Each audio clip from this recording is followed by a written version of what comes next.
আসসালামু আলাইকুম everyone, welcome back to my channel. তো আজকে অনেক দিন পরে তোমাদের সাথে আরও একটা নতুন ব্লগ শেয়ার করব।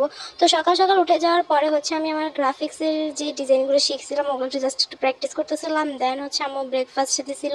তো আমি ব্রেকফাস্ট করার সাথে সাথে ওয়েবটুন পড়তেছিলাম। যেহেতু এখন আর কোনো পড়াশোনা তেমন চাপ নেই, তো এই জন্য আমি কি করব, আমি সবসময় সকালবেলা ব্রেকফাস্ট আর ওয়েবটুন পড়ি। এনিওয়ে, অনেক দিন পরে কিন্তু আমাদের বাসায় পোলাও আর রোস্ট রান্না হচ্ছে। কারণ এই কয়েকদিন হয়নি, আমরা অনেক বিজি ছিলাম, আমাদের এখানে সেখানে যেতে হয়েছিল, এই কারণে এতদিন সময় পাইনি। তো আজকে আমি হঠাৎ করে রান্না করছিলাম। দেন আমি গ্রাফিক্স ডিজাইনের নতুন একটা শিখতেছিলাম, ডিজাইন শিখতেছিলাম, যেটা সোশ্যাল মিডিয়া আর ডিজাইন। ওটা আমি শিখছিলাম আর এটা আমি ফার্স্ট করছি। আর ফার্স্ট করা তো এত খারাপ হয়নি, আমার থেকে ভালোই লাগছে। আপনারা কমেন্টে বলবেন যে আমার এই ডিজাইনটা কেমন হয়েছে। আর আমি আস্তে আস্তে করে অনেক কিছু শিখেছি। এই যে ডায়েরিটা দেখতেছেন, এই ডায়েরিটার মধ্যে আমি আমার স্পেশাল ডেগুলো নোট করে রাখি। আর খুবই সুন্দরভাবে নোট করে রাখি যেন দেখতে পরবর্তীতে একটু ভালো লাগে। আর সবচেয়ে মজার ব্যাপার এই ডায়েরিতে লেখাগুলো আমি ইংলিশ আর কোরিয়ান ল্যাঙ্গুয়েজ মিক্স করে লিখি। যদিও আমি কোরিয়ান ল্যাঙ্গুয়েজ পারি না, তাও ট্রান্সলেট করে লেখার চেষ্টা করি। এই ছোট ডায়েরিটা আমি আমার ফ্রেন্ডের সাথে মিলে কিনেছিলাম। আচ্ছা, যাই হোক, এখন চলে আসা যাক লাঞ্চে। আমি এখন ভয়েস ওভার দিতে গিয়ে আমার আবারও খেতে মন চাইতেছে।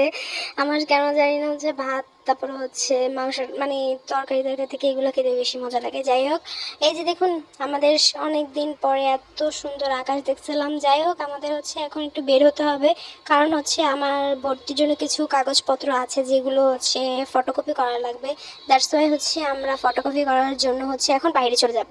আমরা বাইরে গিয়েছিলাম আর ওখানে দোকানের মধ্যে আম্মু বলতেছিল যে কে কি কিনবা বলো। তো আমার বোন বলতেছিল যে এটা নতুন বের হয়েছে আইসক্রিমটা, আমরা এটা একটু ট্রাই করি। তো এখন আমরা এটা ট্রাই করার জন্য বাসায় নিয়ে এসেছিলাম। কিন্তু আনফর্চুনেটলি যে বলছে ট্রাই করতে, সে আর ট্রাই করে না।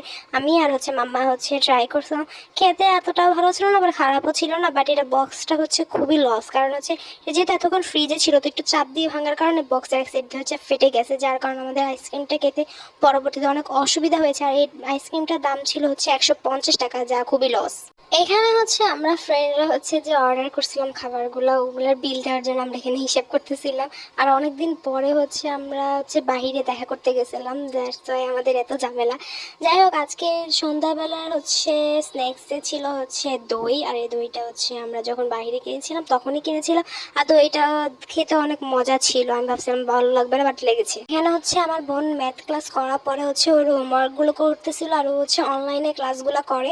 তারপরে ও আমাকে বলতেছিল যে অ্যাকাউন্টিংয়ের এই অঙ্কটা ওকে বুঝিয়ে দিতে। তারপর আমি ওকে অনেকক্ষণ যাবত ধরে অ্যাকাউন্টিং কয়েকটা অঙ্ক বুঝিয়ে দিয়েছিলাম। তারপরে ওগুলো সুন্দর করে নোট করে রাখছিল। তারপরে আমি ভাবতেছিলাম যে আমি কী করবো। তো আমি ভাবতেছিলাম যে আমি একটা ছোটো মোটো একটা বিজনেস করবো, যার কারণে আমাকে কী কী লাগবে আর আমি কীভাবে বিজনেসটা শুরু করতে পারি, আমি ওটা নিয়ে করতেছিলাম। আর একটা আমার বোনের নোট খাতা।